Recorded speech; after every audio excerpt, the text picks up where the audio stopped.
Task 2, continuous contour line drawing. So we have two objectives. One, to develop objective drawing skills, and secondly, to develop looking skills using a contour line. So before we start, let's do a bit of a recap. For task 1, we looked at 1-point perspective, 2-point and 3-point perspective. Using these principles, trying to capture a three-dimensional object on a two-dimensional plane.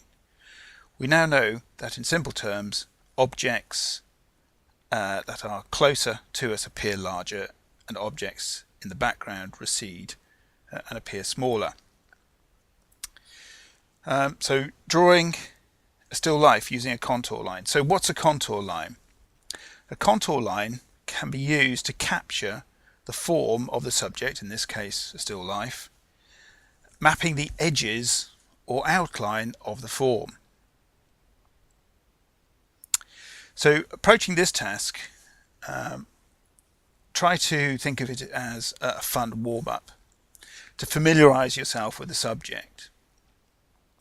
Try to capture form, perspective and proportion, but have fun trying not to take your pen or graphite stick off the paper at any point. Sure, you can pause, you can backtrace, but this is all about mapping your looking.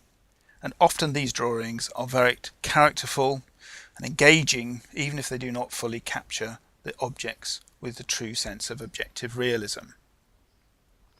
So here you can see myself looking at the still life. I've chosen the milk bottle to start with. It's the tallest element within the still life.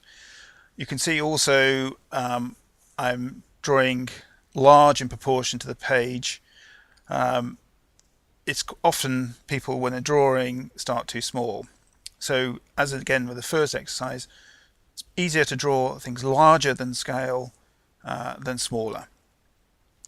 So also my head movement, I'm looking at the subject more than I'm looking at my piece of paper, and this is important. If you find yourself with any form of drawing, objective drawing, looking at your paper, looking at your drawing rather than the subject, then you're probably drawing what you think you see rather than what you can see.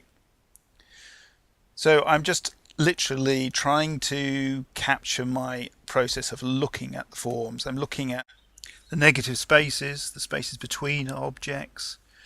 I'm sort of looking at the general composition.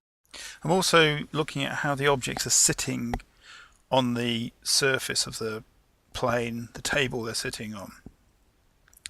So I'm moving from object to object. I'm obviously trying to capture that sense of realism, and also the weight of the line I might vary. So I might use a fainter line if I'm trying to draw within inside the object. It might be a feature which I want to do. It might be just a means of traversing to the next part of the composition I want to deal with. The selection of objects is the subject of another lecture, in the sense that how you put things together, the proportions, is very important.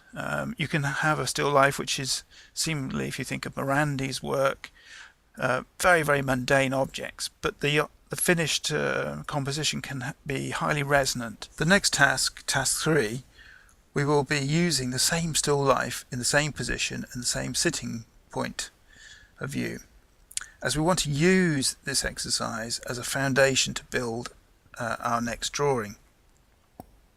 Task 3 will be an attempt, a method of measurement to create an accurate objective drawing. As you can see, with this drawing, parts are rather wobbly and out of proportion, but to say again, the aim here is to map our looking. Like a sports person, a dancer, a musician, they do a warm-up. This is our visual warm-up, where we are roaming around the still life, attempting to capture that sense of realism with a fluid line. Some of the editing you can see sort of jumps, but honestly I didn't take my pen off the paper. And try and do that same process where you don't cheat. So to sum up, what we're trying to attempt here is a continuous contour line drawing. We are mapping our looking. We are sort of drawing the outer edges of the forms which are before us to capture a still life.